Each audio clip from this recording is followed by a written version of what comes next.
International flights across the world and across the continents will eventually resume back to their full potential, but whenever they do, there will probably still be a critical missing link. Normally, there are transcontinental flights every single day that connect North America, Europe, Africa, and Australia to every other inhabited continent in the world. But there still isn't a single direct commercial flight being offered from Asia to South America.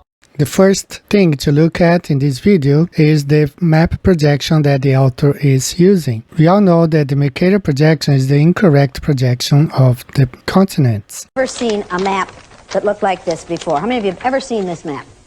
Seen that map. Yeah. Isn't this the map that you use K through 16 in the United States of America? Now, folks, look at this map. According to your social studies teacher, what is the equator? Right An imaginary line where? Yeah. Around the center of the Earth. Then if this map is correct, then the equator must be here, and Chicago has a tropical climate. Now, folks, this is the map that we use in the schools. Look where the United States is, in the middle of the world, right? Now, here's the USSR, which is no more, of course, Mongolia, China, Africa, India, Pakistan, Afghanistan. Now, look over here. USSR, Mongolia, China, India, Pakistan, Afghanistan. Twindia is here. We have two Indias. Did you know that? Now, people, this is a flat-out lie. Look at the size of Greenland and the size of South America. According to your social studies teachers, what were continents? Largest land masses on the face of the Earth, right? Now, do you know the continents? Africa, Asia, Australia, Antarctica, Europe, North America, and South America. Did I say Greenland? Well, Greenland isn't a continent, but it's a huge landmass according to this map, right? The map is a flat-out lie, people. If you read the legend on the map, here it says, in fact, South America is actually 9 times larger than Greenland. Why are we changing maps? Because, CJ, the Mercator projection has fostered European imperialist attitudes for centuries and created an ethnic bias against the Third World. Really? The German cartographer, Mercator, originally designed this map in 1569 as a navigational tool for European sailors. The map enlarges areas at the poles to create straight lines of constant bearing or geographic direction. So it makes it easier to cross an ocean. But Yes. it distorts the relative size of nations and continents. Are you saying the map is wrong? Oh dear, yes. Look at Greenland. Okay. Now look at Africa. Okay.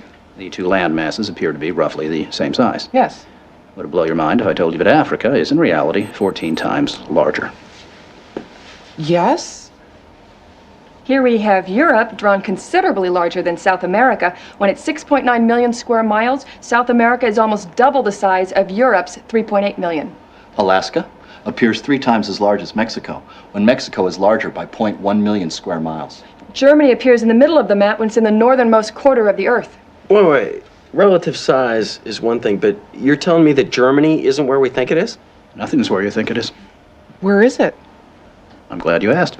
And for this presentation, we're going to use the Alexander Gleason's Flat Earth map created in 1892. Once you look at the Flat Earth map, you will understand why those flight routes make no sense or cannot be explained if you look at the Mercator projection.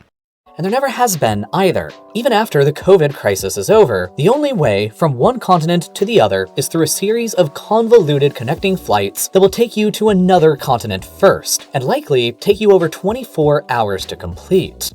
Well, looking at the Flat Earth map, you can understand why these flights from Asia, especially now repatriation flights from Asia to South America, had to go the way it went. As for example, these flights from Wuhan to Colombia on the globe, it's just a short straight across the Pacific with a stop in Hawaii if necessary. Instead, they came all the way from Alaska, stopping in Alaska, then Minnesota, and then Colombia. The reason they did this is because the Earth is flat and there is no other way. The layout of the continents does not favor a direct flight between these two regions. Look at, for example, this flight from Rio de Janeiro to Sydney that happened in 1988 when the Brazilian soccer team, national soccer team, went to play in Sydney. This is the route that the players had to take from Rio to Los Angeles, all the way in the Northern Hemisphere, and then down to Sydney, Australia. But if you look on the Flat Earth map, you can understand exactly why the stop had to be made in Los Angeles, because they are in opposite directions when you look on the flat Earth map. So, what gives? South America is home to 424 million people, or about 5% of the human species, while Asia is home to 4.56 billion people, or about 58% of the human population. China is already the largest single aviation market in the world. Here's a simple layout of undersea cables. It's better explained on the flat Earth map, very similar to the flight routes, also better explained on the flat Earth map. Pre-COVID, only 4 Latin American countries maintained flights to the Asia-Pacific region: Cuba, Mexico, Panama, and Brazil. These 4 countries collectively maintained 22 weekly flights to either China, Japan, or South Korea, and most of them had layovers. Layovers in North America, Canada, US, or sometimes Mexico, due to the fact that the Earth is flat, and that's the layout of the continents. There's no other way. There's no aircraft that can fly that long, except if it's an extended range aircraft. But other than that, those flights have to stop in North America due to the layout of the continents when you look at the correct map, which is the flat Earth map. Hainan Airlines has a route from Beijing to Mexico City with a layover in Tijuana. China Southern has a similar route with a layover in Vancouver that's set to be discontinued, while Air China has flights to Cuba with a layover in Montreal, another one to Panama with a layover in Houston, and another one to Sao Paulo with a layover in Madrid, while Aeromexico has direct flights from Mexico City to Tokyo and Seoul. That's pretty much it, and the only direct flights go into or out of Mexico, not South America. The 2 primary reasons for why that's the case are geography and technology. All those flights are better explained on the flat Earth map, as you can see here, especially the flights from China to Cuba with a stop in Toronto. It would make no sense on the globe Earth, but when you look at the flat Earth map, you can understand why those flights make more sense on the flat Earth map, because the Earth is flat. Here you have a closer view of all those flights he mentioned. Especially look at this Beijing to Cuba with a stop in Montreal, in Canada, or Toronto. It's way better explained on the flat Earth map. It makes no sense on the globe Earth or on the Mercator projection. Now, everybody had problems with the Mercator. I showed a couple videos ago how during the Second World War they needed a reliable map. Reason why they came up with the projection, the azimuthal equidistant projection during the Second World War, because the globe wasn't working. The Mercator map wasn't working. So they came up with several different printing of the flat Earth map during the Second World War, as we see here in this video. During the Second World War, you see lots of flat Earth map coming to light, being published, because they could not count on the globe or the Mercator. Everything started to change in the mid-20th century. There was a world war, and more airplanes were being used than ever before. Editorials published in the New York Times in the 40s called for the Mercator to be discarded and reminded readers the grossness of its errors should not be forgotten. In a series of orthographic maps in 1942 and 43, Fortune magazine declared the Mercator is no map for global war, and it was a dangerous map to use in studying global strategy. An expose on cartography Life published around the same time called the Mercator a mental hazard in a war that is plotted on great circles across the land and sea and through the air. Geographically speaking, Latin America in general is the furthest global region away from Asia, and South America specifically is quite literally the furthest place away from Asia that you can get to on Earth. South America and Asia are essentially antipodes.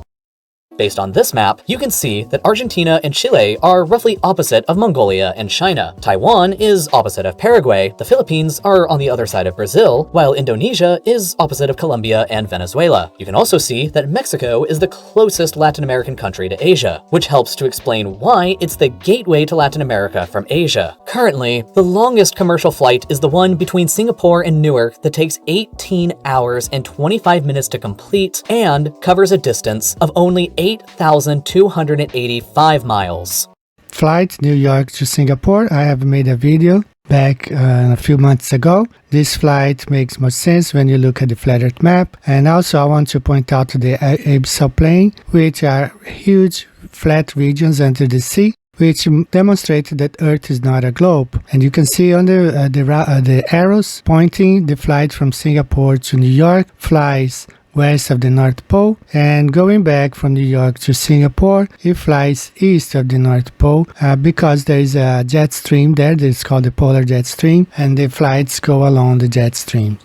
Last year in 2019, Qantas achieved the world record for the longest flight ever taken by a commercial jet aircraft. They flew a Boeing 787-9 from New York City to Sydney non-stop over 19 hours and a distance of 10,066 miles. Okay guys, here is looking at the flat earth map from the above. So this is the flight from New York. I'm working with two possibilities. It could have flown straight over Alaska towards Sydney, or these flights could have taken some advantage of some sort of wind that goes around here, flown this route right here towards Sydney. Either way, this flight flew north of Hawaii. Hawaii stands right here. Just as at least Qantas released a truthful flight plan showing the flights going north of Hawaii. So, and since the Earth is flat, there's no curvature, nowhere to be found. Ocean's floor is flat. There is only one way this flight could have taken place, going from New York to Sydney. It's either flew this blue line over Alaska, or the red one over the northwest coast of the US, probably taking advantage of jet stream, then towards Sydney. Here we see abyssal plains cover 79% of the ocean's surface. 71% of Earth's surface is covered by water. So since the abyssal plains are basically flat land under the oceans, and the oceans cover 71% of Earth, so it's pretty much plain everywhere. And this sign here saying abyssal plains, abyssal plains, abyssal plains, and right here it's just like the professor from Yale University was explaining. There's a section of abyssal plain, a kind of flat-lying section. So now here's the whole world ocean, and the color scheme is not quantified on here, but I can tell you basically what's going on. All the deep blue is abyssal plain, about 5 kilometers deep. And you see it a lot of places.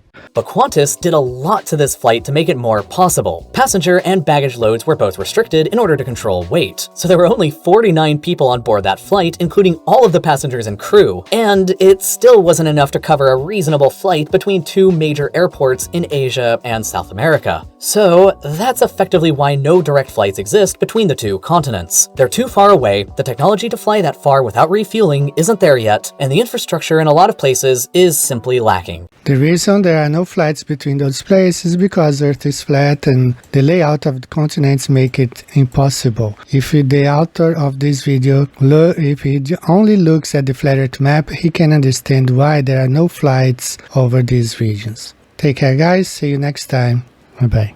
What it is an airplane that shows what future air travel may look like. Yes, it's almost as wide as a football field is long with just one seat. But just as the Wright brothers couldn't carry passengers, Solar Impulse represents the first steps in solar-powered flight. And to prove its potential, they began flying it around the world, from Abu Dhabi last year, with stops in India and China, then across the vast Pacific. Remember, it has no fuel. It then was on to the United States, hopscotched across America, powered only by the sun. And now it has crossed its last ocean, the Atlantic. Not much further to go.